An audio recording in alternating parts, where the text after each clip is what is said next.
You're the perfect blend of elegance and style, and your ride should be no different. The 2024 Hyundai Sonata Hybrid meets all your needs, from business to brunch and everywhere in between. With head-turning details like a sleek front end, plus stylish interior, and an available 12.3-inch digital instrument cluster and seamless tech integration. Okay, Hyundai. Visit HyundaiUSA.com to learn more about the new 2024 Hyundai Sonata Hybrid. Some things work better together, like NARS's Soft Matte Complete Concealer and Radiant Creamy Concealer. Soft Matte Complete Concealer erases and blurs imperfections with full coverage. Then, Radiant Creamy Concealer evens and brightens with a luxurious texture and radiant finish. 2 concealers, 1 flawless look. Perfect for a no-foundation base. NARS, better together. Visit Ulta to shop now. Hi, I'm Josh. I support GenXGrownUp on Patreon because their unique flavor of upbeat nostalgia and overall zest for fun are such important antidotes to much of the noise on social media. You can support them too. Invest in zest by heading over to patreon.com/GenXGrownUp and adding your support.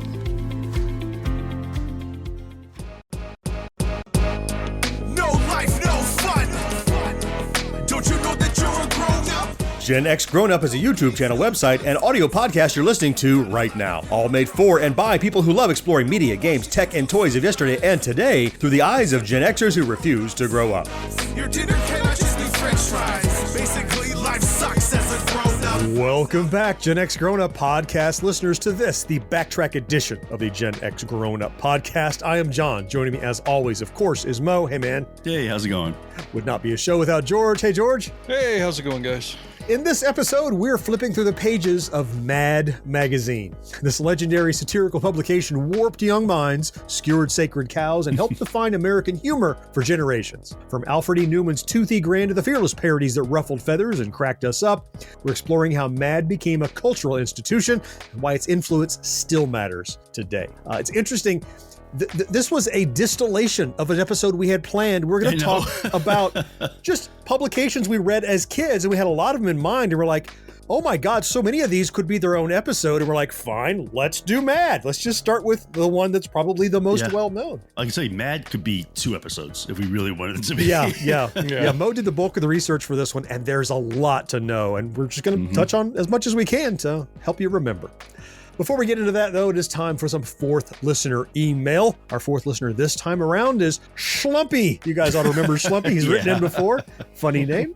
He writes home about the home phone backtrack. Okay. And this is what Schlumpy has to say. Hello, guys. Love the show. Great start. Perfect start to an email. Yeah. Well done. I was just listening to your home phone backtrack, and I wanted to share a few of my memories. First off, I know you will say that we have an email from our fourth listener, but wouldn't that be any of your family members? Just saying, I'm sure at least one of them is listening. All right, Schlumpy, let's check. So start with George. Family listening? I don't listen. Okay, so that's -1. All right, so that's fine. Mo? Actually, my wife listens. Okay, so that's back to Doesn't 0. count.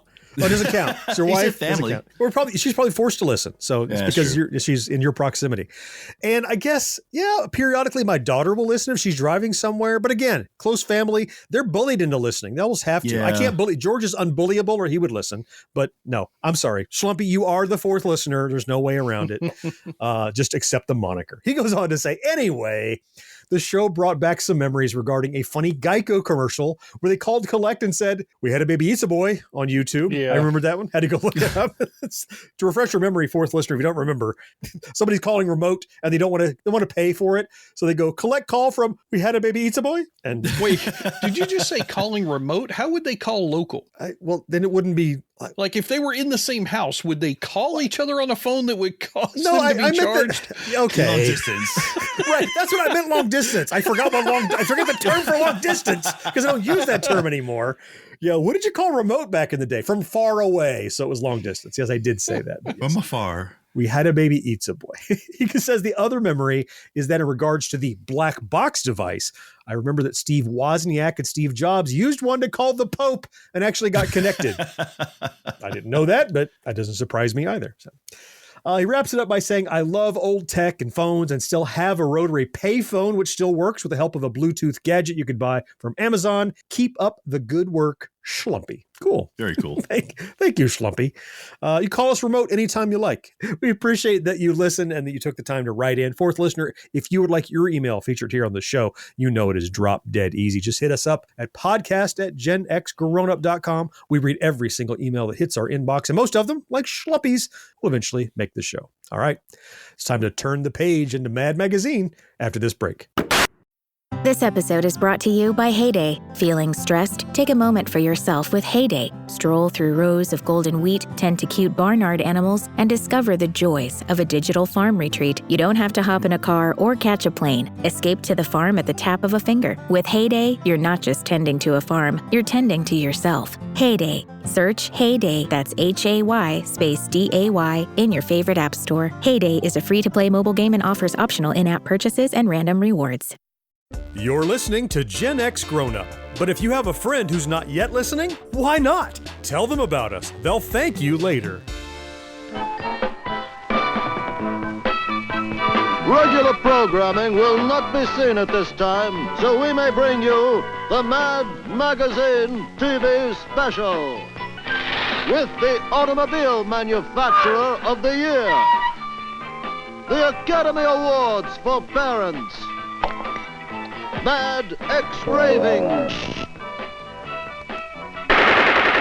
the Odd Father, a peek behind the scenes at a hospital, and the kind of garbage you've learned to expect from Mad's usual gang of idiots. The Mad Magazine TV special is brought to you by... We're talking in this episode all about Mad Magazine, a periodical that I think every kid, it was mandated you had to have at least one or two of them in your toy box or in your room to play with.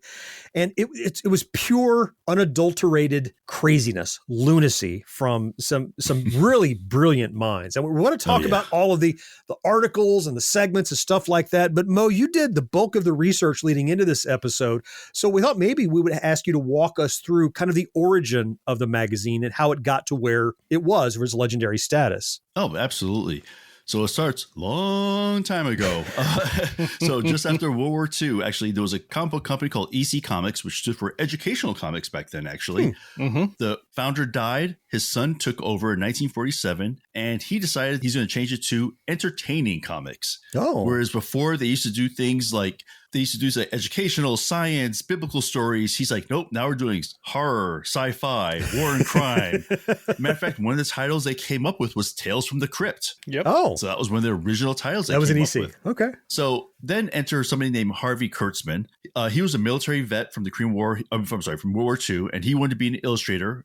He did some odd jobs. He finally got a job as EC, and eventually became an editor. Okay. So they're not sure, and this is some debate. I actually looked, and there's a huge debate on this. Who actually came up with the concept for Mad Magazine? They're not really sure, because both Kurtzman and Gaines both claim it was their idea. But they do agree that basically they said that back in the day in 1952, they were like something like 3,200 comics were published every week with 60 different titles. So there was a lot of competition, and they're all going for that same demographic, which was young males at that time. Delinquents. Yes, that's what we were. Exactly.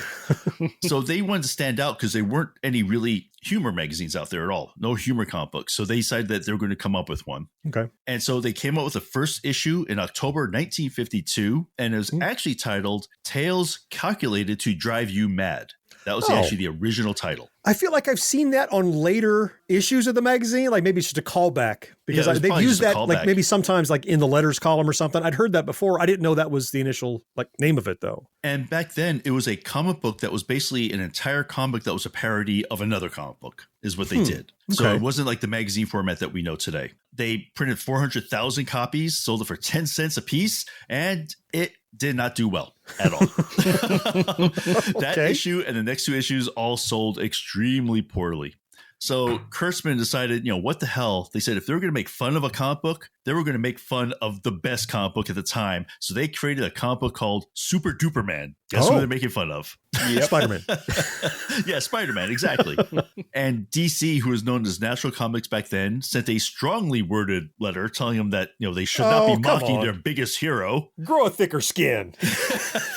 Well, it's very interesting because they, EC ends up getting absorbed into that National Comics Company, which becomes DC later on. So, it's kind of funny. Rather than, be worried about them, they just bought them. Yeah, there you go. Now we control you. Yep.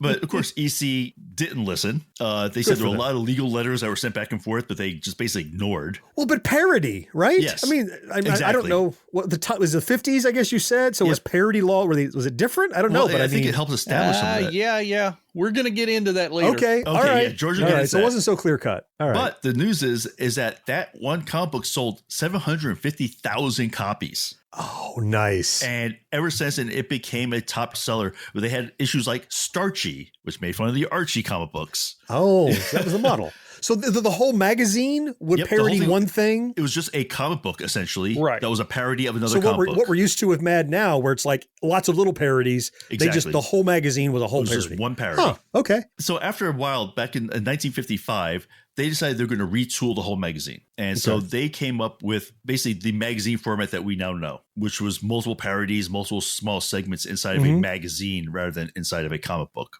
Kurtzman decided that since it was such a huge seller and he was so key that they can't do it without him, he said he wanted majority ownership of EC. They said no. Fair. So no. He went off, tried to start up his own spin-off competitor. That failed. Oh, well. But enter a new person, Al Feldstein, as a new editor. And he was the editor for Mad Magazine for the next 29 years. Oh, that's the prime time that we would have been reading it, right? Exactly. Yeah. And he said that basically they created this atmosphere that hands off, let the artist do whatever.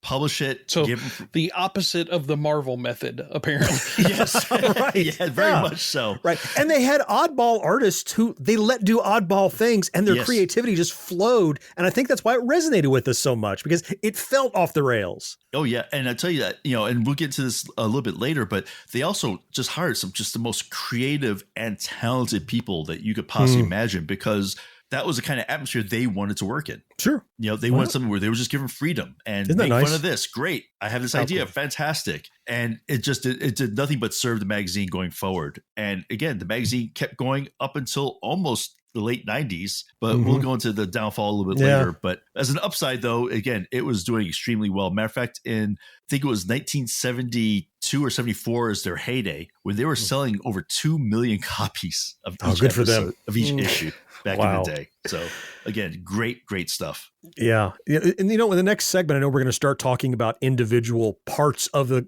mag. I guess it wasn't a comic. It was a magazine. It was in fact, I read they got out of the comics code rules by calling themselves a magazine, which is a great twist on the rules, which I really enjoyed. But I thought we'd quickly do, a round table, as we often do. What is your relationship to Mad Magazine? How often did you read it? Who bought it for you? Were you allowed to read it, or did you ever get in trouble for it? I mean, I can start. Often I would go with my dad if he was, going to do some work, or he was going to meet some people or whatever, or going fishing or whatever he was doing. I was tagging along. And the number one thing he would do to keep me occupied so I wasn't pester him we'd stop by the convenience store and I could pick up something. Maybe it was Archie or a Richie Rich or some comics or whatever. But very often it was a Cracked or a Mad or something like that, because there was so much in it. And it was this ugly black and white newsprint. It wasn't vibrant color or anything, but it felt underground. Even selling 2 million issues, it felt underground.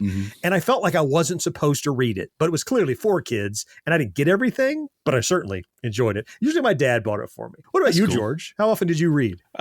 Probably every time we went to Publix was when I would get a Mad Magazine. Head to the groceries. Mom would let me get one of those. Same thing with like a comic book or a Hot Wheels car. It was one of those kinds of like prize generating things for me. I really enjoyed the Spy versus Spy stuff. We're going to talk a little bit later about that.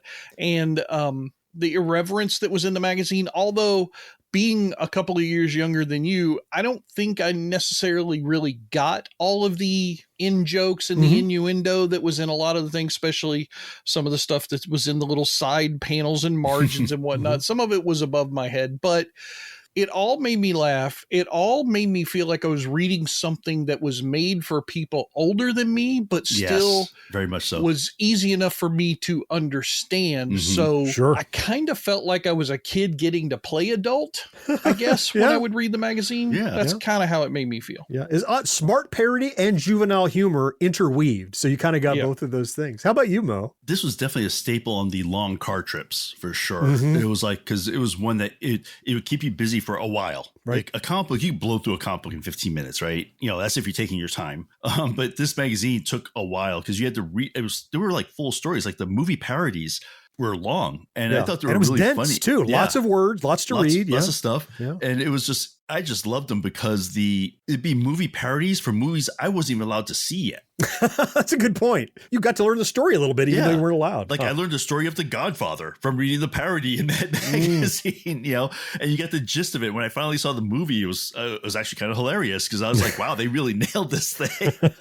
But yeah, it was pretty much a staple. And it was one of those few things that me and my brothers could all agree on as well. Yep. Like it was an easy thing. Oh, new Mad magazine. Sure. Let's grab that. You know, we didn't have to fight over who's getting what, whatever. So it was definitely a staple. Yeah. Okay. So we all have a good familiarity. Fourth listener, stick around. We'll get back from this quick break and we're going to start talking about the different segments of the Mad magazine that we all enjoyed. Stick around. Vitamin Water was born in New York because New Yorkers wanted more flavor to pair with all the amazing food in the city. You can have the best meal in the world here if you can get a reservation. Vitamin Water is so New York, its 3 favorite cheeses are chopped cheese, bacon, egg, and cheese, and a slice of cheese pizza. We know where to get the best sushi in the city, and best nachos, and best bagels, and best... You get it. And you can find food trucks better than 5-star restaurants. Drink Vitamin Water. It's from New York. Is anyone out there? Another salesperson enduring the endless search. Exhausting. If you want to get right to the right conversations, you need LinkedIn Sales Navigator. Whether you're looking for new leads or strengthening existing relationships at your top accounts, get right to the right conversations with LinkedIn Sales Navigator. Try LinkedIn Sales Navigator now with a free 60-day trial at linkedin.com/trial. That's linkedin.com/trial. Terms and conditions apply! Be sure to subscribe to or follow Gen X Grown Up wherever you listen. And while you're there, rate and review the show too. It helps more than you know. Excuse me, is this Mad Magazine? No, it's Mademoiselle. We're buying our sign on the installment plan. Seriously though, my name is Bart Simpson. My father has a subscription. I'd like the grand tour, please. Listen, kid. You probably think lots of crazy stuff goes on in there, but this is just a place of business. Oh, okay.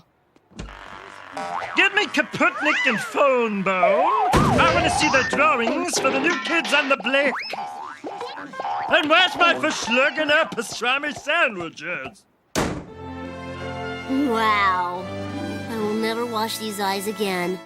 So now we're going to get into the meat and potatoes of the magazine. And we can't start any better than the most iconic, identifiable character in Mad.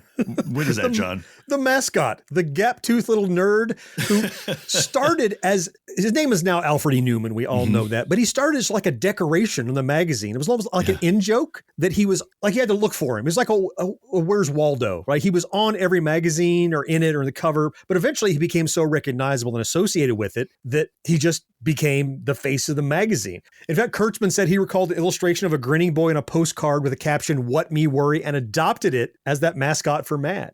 I guess he first appeared on the cover in December of '56, all the way back. He was a write-in candidate for president. So it was just, they used him in lots of different places.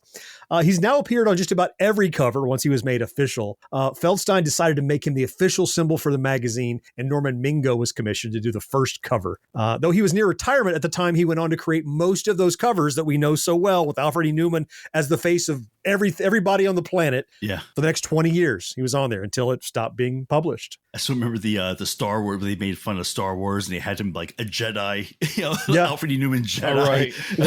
Once he was in a Darth Vader mask with the eyes cut out so you could see his grin in the mouth. Yeah. I think for me, the largest or the most famous of the reoccurring features has got to be Spy versus Spy. Oh, yeah. Other than the magazine itself getting its own TV show later on, which we'll talk about further in the podcast, I think this is the one thing that got outside of the magazine more than anything else. So I have and still have it on one of my bookshelves, a Spy versus Spy collection of comics. This was a wordless comic. So there were no words in any of the strips. And generally it was white spy versus black spy. It started in 1961, I think it was, issue number 60. Antonio Prohías, whatever. I'm never pronouncing names correctly. He created this thing. It's brilliant. No matter which spy you're rooting for, it's whichever spy concocts the thing that's going to happen is usually the one that loses. Not always, black though. Spy, not always. Every now and then. I said usually. Quit being the actually guy saying, because that's not what I said. What do you mean remote versus long distance? Okay. Well, first of all, that was an obvious error. I said mostly or usually. That's true. He did. He qualified it. So anyway, I really enjoyed it. There was a video game. We could talk a little bit about that later as well that I really enjoyed playing on either the Commodore 64 or the Amiga 500. I forget which, but it was just brilliant. They even had a couple of characters that I don't remember because they stopped in the early 60s and didn't pick up again until the 2000s. Like did you guys know there was a gray female spy? I don't remember that ever. No, because she didn't appear until like 2005 after they stopped using her in the early 60s. So it wasn't during the time frame that we would have read. I guess the main guy, he originally created 241 of those cartoons. There you go. There's your compilation book, right? Just crazy. I love Spy vs. Spy. It's a great feature. I remember seeing some quote about that where the guy who created it was laughing because he said like Castro accused him of being a spy and now he made all his money writing about, drawing spies. So one of my favorite parts of the magazine was the back cover fold-ins. Al Jaffe just almost all the art for those. And he was making fun of like the Playboy centerfold kind of thing. Because it folds in. It was something that you could fold in the back. But it was just great because it was almost like it was like a bad pun or riddle that you read the whole thing and then to get the answer, you had to fold A to B. Right. And so it was funny because Gaines, the guy who owned EC Comics, he thought this was the most brilliant idea ever because he says people will buy 2 copies now. He's like one to fold and one to keep perfect. And he said, and actually they went color in 1968. But again, Al Jaffe, he did every single one until I think 2020 or almost until he retired. He was like 99. Yeah. Every Mad magazine I had, the back cover was mangled. Like I was not the guy who could buy one to keep and one to fold out, and I'm gonna fold it. But I was, no surprise, I suppose, I was very meticulous. Like I use a ruler to make sure I fold it perfectly because I wanted to line up just right. And the picture lines up, but the words below the picture would also, the beginnings and ends of certain words would give the answer to whatever riddle thing they were doing. And we'll talk about this a little bit later, Mo. You may not know, there's an animated version of Mad that came along not too long ago, and the opening cinematic of the show is a moving fold-in. All these things happen, then the screen folds in on itself for the title. You got to see it. I know you're a big fan of the fold-ins, so you have to check that out. But fantastic! Yeah, the fold-ins were a great part. That it was like the first thing I did because it was on the back cover, maybe before I left the store. Right, fold it in. What's it look fold the like? one in the store to take another one home. Well, I would just do that softly. I wouldn't do a hard crease because I want to just get an estimate. It'll do perfect at home. Yeah. Probably the thing that Mad was probably most known for. I mean, all these things are accoutrement around that, but it was all the parodies. It was all the film and television shows, and it was, as you said, The Godfather. You'd learn about this show, and whether you knew the movie or you didn't, or TV show or whatever they were parodying, the way they made fun of it was so juvenile as to love it. Like, for example, the first one ever was called Ping Pong, and it was a parody of King Kong in 1953, right? That doesn't take a lot of creativity, No. You could try to think deeper. No, they just did the most obvious and silly thing that they could think of. And if you knew the film or television show or whatever, you could read it and go, oh, that's a reference to that, or that's smart, kind of a deep cut. I would read the Star Trek parodies they would do of every movie that came out or every series or whatever they would do. And I'd be like, oh, they actually know about that character because what they're making fun of isn't so obvious. Or the flip side is you might not know the movie or TV show. And you could kind of learn what the show was about or what the movie was about through it while just making fun. And then it was more of just a pure haha, not so much parody because you didn't know the part they were making fun of. The first TV spoof they did was The Lone Stranger. I'm not even going to tell you what that was about because you could figure that out.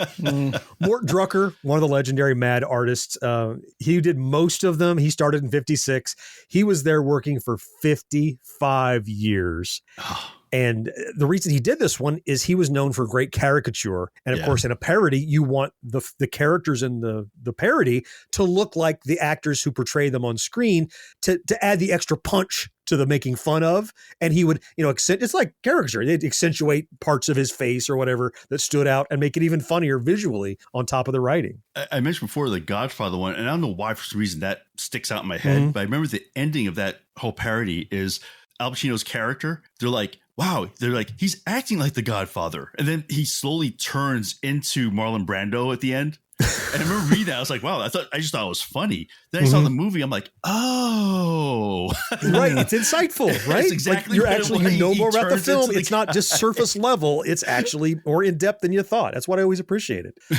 All right. When we get back, we have much more of this magazine to dig through. We're going to go through some more of our favorite recurring columns after this quick break. Hilton brings you new ways to stay, with experiences that let you capture the glory days. Introducing the Graduate Hotels.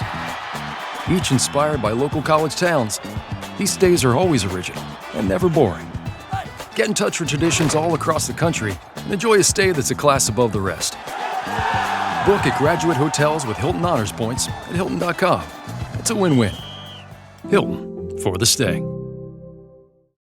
Hey, Fidelity. What's it cost to invest with the Fidelity app? Start with as little as $1 with no account fees or trade commissions on U.S. stocks and ETFs. That's music to my ears. I can only talk. Investing involves risk, including risk of loss. Zero account fees apply to retail brokerage accounts only. Sell order assessment fee not included. A limited number of ETFs are subject to a transaction-based service fee of $100. See full list at fidelity.com/commissions. Fidelity Brokerage Services, LLC, member NYSE, SIPC. Each episode of Gen X Grown Up has show notes loaded with links where you can learn more about our topics. And there's even more to see and hear over at GenXGrownUp.com. These people are doing some real goofy things because they're playing Mad. It's a game that's crazy, goofy, and wacky because it's Mad. And sometimes you have to sit on your hands like a chicken. In the Mad Magazine game, you win by losing all your money. I lost everything. I win. The new Mad Magazine game from Parker Brothers. All right, so we talked about a group of features in the last segment, but this is Mad Magazine. We've got to have another segment to talk more about the features of this magazine because they did so much with this book over, I guess it's been 60 years or so, maybe more. I don't know. Math is hard, but one of the ones that we wanted to talk about, or I wanted to talk about, is a mad look at. And so these would be things like a mad look at movies or a mad look at schools or a mad look. And it was a cartoon panel, but it was done by Sergio Aragones. Now, I know this guy not necessarily from Mad Magazine. I didn't associate him with that, but I know him because he was the creator and artist of one of my favorite comic books called Gru. Yeah. So this guy has been around for a long time. He's still doing stuff today. He started this one in January of 1963. So it's been around for a long time. He, just like with Gru, he almost never uses word balloons in any of his stuff. Like maybe as like somebody saying like Gesundheit or something along those lines, he'll do that. But yeah, these Mad looks, they're just brilliant. He's still done some in recent memories. So a few years ago, like 2017 or so, do you guys know what the Mad look at was in issue number 545? No. Let me think. Of course you don't. No, I don't. A Mad look at YouTube. Wow. Really? Yeah. You can search for it on Google. You can look at the image. It's funny as hell. It's just like you would imagine what Mad Magazine and this guy would do with a YouTube parody. It's brilliant. I want to go see it. Yeah. Well, they continued to stay relevant. That was the thing. They let those artists do their regular columns, but it's whatever they were interested in at the time. As the times changed, of course, current movies and TV shows, but also they would, whatever pop culture was happening, they would just keep it current. And that's why why it lives so long. Now, there's another category of these recurring I guess you'll say art style. This wasn't necessarily a specific column, but artist Don Martin. And I'll try to describe his art style, but if you saw it, you'd go, bing, Mad right away. But he was very, very specific about the way he drew, like very tall, lanky guys with tall, narrow heads and very angular, like elbows and hands and feet that would bend at really severe angles. And it was just, everything was hyper exaggerated. And you could tell if he did one of those columns, whatever he was doing, you immediately knew that it was Don Martin. Now, he had been established ahead of joining Mad in 56. And that style, just this, the weird postures and everything, it was just something that he came up with. It was like, this is something nobody else is doing. Ultimately, he had his own section of the magazine called the Don Martin Department, where he would do whatever he felt like. So he wasn't locked into, I'm going to do the lighter side of, or the Mad look at, or fold in. Just whatever was on his mind, he just had free reign. And that I think that plays right into what we talked about, how Gaines and the other managers just let these artists do what they wanted, to the point of just giving them a showcase and saying, this is your thing. This is the thing that, do whatever you want to do. And he was established and clever enough that whatever he did, especially with that just weird, just uncomfortable looking art style, it just always made me chuckle. Oh, and the other section I really enjoyed was the lighter side ofs. Right. I don't know if you remember. Those began in October of 1961, and that was Dave Berg. And it was his first comic was the lighter side of the television set. These things always made fun of something that was current, like some lifestyle thing, like office life, parties, little league games, whatever. Yeah. I mean, he did them for 46 years. Just again, just amazing, just thinking the tenure on these things. Created like 365 individual comics. But I remember seeing like the very first one, lighter side of television, was things like, you see a guy late for work and his wife's yelling at him. He's getting his briefcase on. He's running past his kids who are watching TV. Wife comes out and the dad's like in between the kids watching TV. Not forgetting all about work and everything else. He said it was just very, very tongue in cheek, but very just pertinent to what was going on. It was another facet of the things they were poking fun at. So they made fun of pop culture, they made fun of entertainment and media, and they just made fun of average home life. And that the lighter side of was largely just regular people living their lives, the lighter side of work, or the lighter side of riding in an elevator or whatever. And they just put it together, these little skits. And it was just another thing, another avenue of things that they could poke fun at. And this is far from the last of the many different kind of things that you would see in Mad Magazine, but it's the last one we want to point out here specifically that we remembered. And it's probably one of my favorites. And the thing about it is I didn't discover this was a thing until years into me reading Mad Magazine. And that's the little cartoons in the margins and between panels on multiple pages of the magazine. You guys remember these little tiny things? Oh, yeah. And they were just like little sight gags. They were usually like maybe somebody was falling off of the panel or they were climbing up the side of it or something. And those were Sergio Aragonés again. And they had I didn't know they had a name. Mad Marginals. I love that name. Or Drawn Out Dramas. Whichever. I like Mad Marginals myself. Mad Marginals is good. Yeah. But they were just little gag images. And they would be wherever. They would inside of someone else's. It was the lighter side or a movie parody. Well, and sometimes they would be related to each other throughout the magazine. I remember that. And sometimes they were related to the thing that they were attached to physically. Like if there was a panel about Star Wars parody, the little marginal might be like somebody kicking an Ewok off the side of the cube or something along those lines. And every now and then they do some that are actually little like flip movie things too, that you actually flip them and they would do some sort of action across the margin. There were a few, not often, but they did do them every now and then, which were always fun. And I mentioned I didn't know it existed until sometime later. I guess I just looked past them. I wasn't aware of them. And when I noticed they existed, I'm like, oh. And so I'm digging through my closet looking for old Mad magazines to dig through it and find these they were like Easter eggs that were hidden that I forgot or didn't notice or missed. And so I got to enjoy old magazines again by going back and discovering them. I guess the feature premiered in issue number 76 of Mad. And since then it's appeared in every issue of the magazine except for number 111. According to the artist, his work for that issue got lost in the mail, and so it just didn't get included. So go figure. But it was a value add. It was more of that. The reason that even when I had my own allowance, I would buy Mad. It was another thing that made me feel like I'm really going to get my money's worth because I have the magazine, the front cover, the back cover. That's funny. And then you have the real articles. And then you can go through it again, looking for the little extra bonus things that it just was so rich. And that's why it kept us so busy. That's why my dad would buy it for me, to keep me busy, because he knew I could continue to go back for it time and time again. All right. When we get back from this quick break, we're going to talk probably the most interestingly about how Mad continues to have an impact on pop culture and its legacy looking back on its storied history. Stick around. We'll be right back. Llegaron los nuevos McCrispy Strips, listos para aventurarse en la mezcla del mayo ketchup, la barbecue que quedó en el fondo de la cajita, Hot Fudge Sundae y en la nueva Creamy Chili McCrispy Strip Dip. Los nuevos McCrispy Strips, ahora en McDonald's. Ba-da-ba-ba-ba. Out here, there's no one way of doing things. No unwritten rules. And no shortage of adventure. Because out here, the only requirement is having fun. Bank of America invites kids 6 to 18 to golf with us. For a limited time, sign them up for a free 1-year membership, giving them access to discounted tee times at thousands of courses. Learn more at bankofamerica.com/golf with us. What would you like the power to do? Bank of America. Restrictions apply. See BofA.com/golf with us for complete details. Copyright 2025 Bank of America Corporation.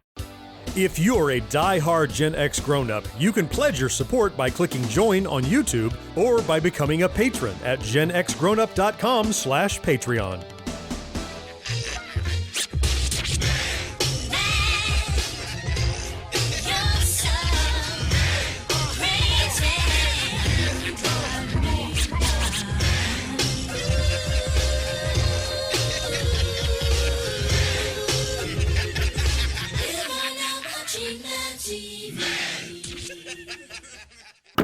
For a magazine that has been around for decades and decades, 50, 60, 70, whatever it is. I mean, as you mentioned, not so much in print anymore, but up until pretty recently, but it has had a huge impact on everything in its arena, on parody and what the laws are and stuff like that. And I know, George, you kind of, that's your area that you're most interested in. You would share with us a little bit about what you know there? Yeah. So back in 1961, the very first lawsuit that really involved this magazine was all about parody, as you might imagine. And it was them being sued by a group of, I guess, producers or legal representation for some recording artists at the time, like Irving Berlin and even Cole Porter.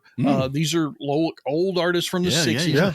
And it's because Mad Magazine was producing a thing in their magazine called Sing Along with Mad, where they were parodying 25 songs. So I remember they would give you something like, there's no business like no business, sung to the tune of there's no business like show business. That's right. I remember those. Right. Well, so they went to court over this thing, and very quickly the presiding judge ruled in favor of Mad Magazine on 23 of the 25 songs. Oh, only 23. Okay. Only 23 out of the 25. Huh. Now, these group of artists and their representation, they were suing Mad Magazine in 1961 for $25 million. Whoa! Ridiculous. Holy crap. 61. So I did not do the math because my brain doesn't go that high, but I'm sure that's a large number today. It's like roughly triple probably. It's probably 75, 80 mil. I think. Yeah. It's a big number. Jeez. From 61, it's crazy. Anyway, so they, of course, because the judge ruled against them and he said on the other two songs, like, I'm not really sure, they appealed. Well, the appeals court said, oh, well, not only is that judge right, but he should have included the other two songs, so you get nothing on anything. Oh. Nice. Now, why is this important? Well, this is in 1964. John, you and I especially get benefits from this because this is the type of ruling that allowed artists like Weird Al Yankovic to flourish today. There you go. Because without Mad Magazine doing these parodies that then got upheld and became part of like things like free use that we use on YouTube all the time, or fair use, whatever it's called. Yeah. Free use for me because I'm going to free use everything. I don't give a shit. Yeah. But they're going to take for me. I don't have 25 million in 1961. They ain't going to get nothing. But without these kinds of rulings, without Mad Magazine, I don't think we would have parody in the form that we have now.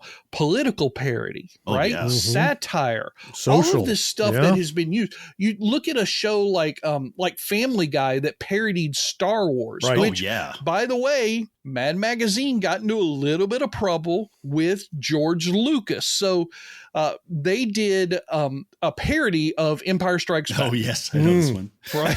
And it's a very famous one. We all know it. It's funny, though, because the lawyers from Lucasfilm sent a letter saying, you better take this off the stands, destroy all the plates that printed this magazine, and we want a cut of everything you've sold of it. Well, just so happened the lawyers didn't know that George Lucas had already written a Mad Magazine saying how much he loved it. Damn lawyers. So the publisher of Mad Magazine, he wrote, well, it looks like your boss is okay with this, and faxed them a copy of what he had already sent them, and they never heard from them again. Well done, Mad Magazine. Oh. Well done, George Lucas, too, for like taking it for what it is, right? Right. It's yeah. And it said parodies is almost like appreciation. Your thing is worth parodying. That's how good it is. Well, imitation, highest form of flattery. And it's not just imitation, it's imitation and poking fun. We love it. Let's make fun of it. Yeah. Yes. I mean, in Lucas's letter, he'd even called out the people, the artist and the writer. He said they're the Leonardo da Vinci and George Bernard Shaw of comic satire. So that gets sent back to his lawyers like, guess this is okay. It's been signed off on. Yes. And I think that plays directly into, as I said, it was often deeper than superficial parody. So Lucas probably saw in it how much they understood and knew about his work to be able to poke fun at deeper level knowledge. You know, I think that's great. You know, you guys talked a little bit earlier about how Alfred E. Neuman was grabbed from some postcards and made the mascot, right? Well, there was a lawsuit over that by the person who created it. 1914, the Court of Appeals held up. Mad Magazine was able to keep that. They produced all the examples of what they've done and how that character had been in popular culture and everything. So it ended up being a nothing lawsuit, but each time Mad Magazine was faced with some kind of legal stumbling block, they overcame it. And I think that's one of the reasons why the magazine lasted as long as it did, because it was just so well liked and so well received. But they also set these precedents that we now get to enjoy the benefits of years and years later. And stood their ground and didn't buckle and fought back. And yeah, we're all better for it. Yeah. Who'd have thought a goofy little magazine like that actually helped to shape laws that we benefit from? Isn't that great? So look, it was kind of in the model of National Lampoon, right? It was a different kind of parody. On National Lampoon was more cultural parody, whereas Mad was more, social and pop culture parody. But National Lampoon was making a killing on making other media, TV shows and movies and stuff, right? So Mad tried to take a hand at it. In 1974, they did an animated pilot for ABC, but it never aired. And you probably know why. Interestingly, Mad Magazine famously never had advertising because they just weren't, they were worried about upsetting advertisers because then you had to be careful, tiptoe around them, So they just never did it. Well, ABC was worried about upsetting its sponsors because so much of the stuff in there was a particular scene that made fun of a new car, and Ford was one of their sponsors. Like, oh, this is a little too close to home. So just never saw the light of day. Doesn't mean it wasn't good. It means ABC got cold feet. There was yet another TV pilot in the late 80s. I'm not sure if that was animated or live action, but it just never aired and was lost. Like, it is yet to materialize. People are still, it's like this holy grail. You know, we'd love to see it if you could. With 74 one, was that ever out there anywhere, or is that also lost? Well, you can see it. Yeah, but it never aired. Yeah. The 1970s animated one you can go and find. It's probably on YouTube. We'll look for a link for you. All right. Yeah. But I mean, they tried. They just didn't. They weren't able to land like National Lampoon did. You know, they finally did get it right in 1995, though. Oh, they did a sketch comedy show called MADtv starting in 1995. I didn't realize this, but it apparently ran for 14 seasons up until 2009. I kind of stopped watching it around the early 2000s, I thought. The original cast, and I'm going to read through this list: Deborah Wilson, Nicole Sullivan, Artie Lang, Mary Shearer, Brian Callen, and then the last three are three of my favorites to come out of this show: Phil Lamar, Orlando Jones, and Dave Herman. Now, two of those guys were in Office Space. Orlando Jones played the drug dealer selling magazines, which I found funny that he was on the show.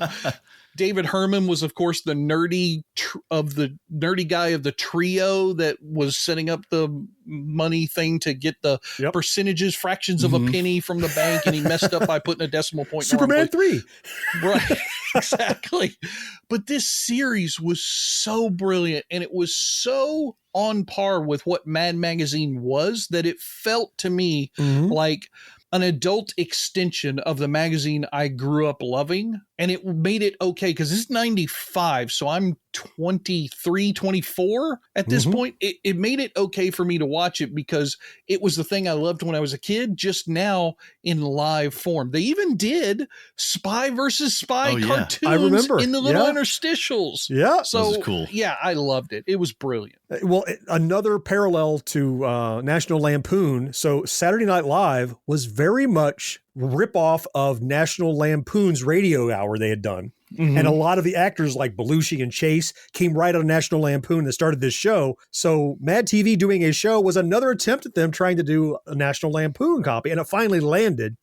Two more actors you didn't list, George, and I'm stunned, actually joined a little bit later in the run. Keegan-Michael Key and Jordan Peele. Yeah. They got their start on that show. Well, not their start, but they rocketed to popularity on that show, right? I mean, yeah, you had a lot of them. Michael McDonald, probably one of the most famous characters to come out of this show, was Stuart, the adult child. Stop! You know, I mean, you got Ari Spears came out of that show, Mo Collins, Bobby Lee. Damn. I mean, it's just a crazy amount. And I guess the longevity, 14 years, I've got to go add this to my Plex server now so I can go back and watch these things. But holy crap, was that series not just influential, but brilliantly done. The thing that gets me, I completely forgot who was one of the main producers of the show. Quincy Jones. Was he? He was one of the guys that bought the rights to the magazine and therefore got to produce the show. So, yeah, just a great series. If you haven't checked out, especially the early ones, I highly recommend finding them on YouTube somewhere. And it's not just an SNL clone. It's a very different tone. Oh, no. It's a very different tone, which is great. Yeah. Yeah, it's not live. No, for one thing, right? I don't think so. No, yeah. it's not. It's a sketch show, but it's, Yep. So more ways of them spreading out. George, you talk about your affinity for Spy versus Spy. You mentioned earlier briefly the video game. I played it on my Atari home computer, and it was a split screen. Two players would run around this house, right? And you could put traps. You could put I don't know, something electrical in the fish tank, or put a bomb over the door, or put an anvil over, an entryway or something. And you were trying to set up a scenario where your opponent, the black or white spy, would come in and he would get caught. And it was a very popular game. It was on multiple platforms. Like you said, Commodore got it, the Atari got it. And I think it even got a remake later on. And I think you remembered rightly, it might have gotten an Amiga port later on too, which was logical coming out of the Commodore 64. But I remember playing it, and I think you could play single player, but it was the best when you played with another person on another joystick and because you could look and see what they were doing, but you were too busy doing your own thing, and then you open a door and go, get electrocuted or something. Yeah, it was great. Yeah. Speaking of board games, there was also a Mad board game that came out in 79, actually. And I got to find a copy of this because I remember playing it as a kid. It was basically making fun of every other board game out there. It was a parody of a board game. You know, it was a parody of a board game where it had things like your goal. You started with $10,000 and your goal was to lose all your money. First one to lose all your money wins. And they had things like, if you land on a certain spot, if somebody has their elbow on the table, you could lose $500. You had cards like said, like, stand up and imitate your favorite animal and lose $2,000, or this card only can be played on Friday. I mean, it was just absurd rules to the point where it's like the game itself was just a fun experience. No one really cared who won, because it was just a fun, it's like a party game almost, right? It's goofing off. Yeah, it is. It's just totally goofing off. And I'll tell you, I gotta find a copy of that game. I have if they still make it or not, but I'm gonna look. Oh, they don't make it anymore, but I see it occasionally at thrift stores. But I've never picked it up, and now maybe I will, because I see it occasionally. Yeah, if I see a second one, I'll get you a copy. All right, sounds good. Yeah. Let's see some more media. I love covering the media that they did. Didn't realize this. In 1980, they did a motion picture called Up the Academy. Oh, that was theirs? Yes. I didn't know that was theirs. Right. So this was coincidental naming. It's kind of like Police Academy or Stripes. It's not the Academy, meaning the Academy of Motion Picture and Arts, right? It was making fun of the movie industry is what they were making fun of. Right. The movie bombed, but it was maybe best known for the small star who was in it, who became a much bigger star. Ralph Macchio was in this. Really? Oh, wow. He was a kid. He had to be like 13, 14. He was a young man. I saw a picture. I didn't write it down, but his character's name is like Chooch or Gooch or Gunch or some real silly name. But so they did that one. It flopped. I mean, again, they saw, people were doing Stripes and National Lampoon were doing stuff. So I'm sorry, I don't mean to interrupt, but I'm just laughing because you said Ralph Macchio was so young. He must have been like 13 or 14. That motherfucker was 20 years old when that movie came out. 20 years old? Ralph Macchio literally was Paul Rudd before there was a Paul Rudd. He looked 12. I can't believe it. I'm telling you, he was born in 61. That's what made me laugh. Wow. Unbelievable. Well, all right. Well, whatever. And then this is the one that I think you should check out. In 2010, when I wasn't paying attention to Mad much anymore, Cartoon Network picked up the license. And this is the one I mentioned, Mo, that the opening looks like a animated fold-in, right? Yeah. And it's basically, they kind of marketed it as a robot chicken for kids. Not to say it was all action figures necessarily, but it was mashups of things. So this ran for 4 seasons in the 20-teens. I had no idea. And I watched a couple of episodes. You can find it out there. So for example, what they did, there was one that was all about, it was kind of Avatar based. So really it was a mashup of all of the blue characters. So there was making fun of Avatar, and then on their board of directors was like Papa Smurf, right? Because he's blue. And then who else did I see? There were 3 or 4 blue characters. I'm like, oh yeah, that's a blue character. And they just meshed in all these different ones, and they would put them together.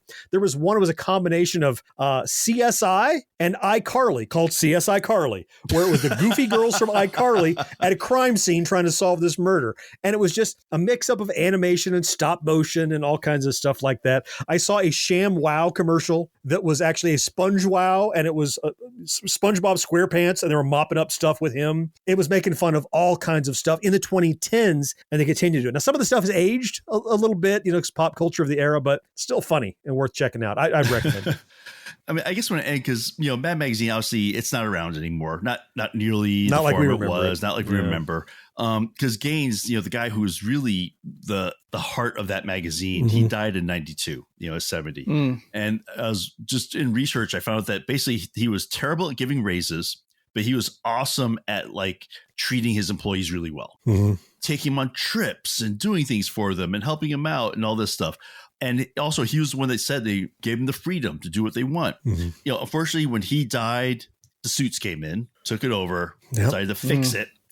Not broken. Circulation dropped from the millions down to 200,000. They started putting real ads actually in the magazine, like actual ads. Yeah.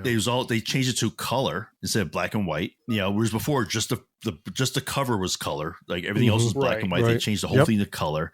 So then they stopped actually doing printing in 2018 because, they just basically, because it was never like monthly. It's always like 8 times a year, or it was like some sort of random actually way. Then it became 4 times a year, then 2 times a year, then once a year. Then finally they just stopped it all together. So now it's pretty much just a digital thing, and it's a brand really at this point, where things like, the MADtv show and other things are kind of taking advantage of the brand and what it represents. But, unfortunately, you said the magazine as it stands doesn't really exist today. What's cool though is that you can still, like, I remember even probably in the teens as it was fading out a little bit, you could buy DVD ROMs of like complete collections of back catalogs of it, and you could flip through and read PDFs of it because they're still good. Even though it's pop culture of the era, if you live through that era, it's still enjoyable and it's still funny. Yeah. So it's one of those things that, we can lament that it's not around like it used to be, but it hasn't gone anywhere. You haven't read every issue. They're still out there for you to enjoy. No, That's true. I kind of want to go on eBay now and start buying Mad Magazine lots after doing this episode. Yeah, really, don't you? I'm sure it'll cost me too much, but God, I kind of want a collection of Mad magazines from the time, like, I don't want from the 60s. I won't really relate to them, but from like when I was born, like 71 till like 2000s or something. Yeah, I like the Star Wars ones. Those are the ones I'd want to find. Oh, yeah. The Star Wars parodies and stuff. I'll pick one up occasionally. Like every once in a while, they will print something, like how they have a special, 60-year anniversary like or whatever. At the cashier at Publix at the register. Yeah, exactly. But Walgreens, and it's so the history of prints and Mad Magazine, a special issue, whatever. You'll see that kind of thing. It's 2 magazines, by the way. Those aren't the same magazine that I suggested. But yeah, but fourth listener, we hope we have resurrected some memories of Mad Magazine for you. There's plenty we didn't talk about. If you had a favorite part or a favorite facet of Mad, drop us a line. podcast@GenXGrownUp.com. We love to hear from you. Before we bounce out of the show there, I want to take just a second to thank another longtime legacy supporter over on Patreon. For years and years now, a huge super fan of Gen X Grown Up, Marcus Taylor, has been a supporter.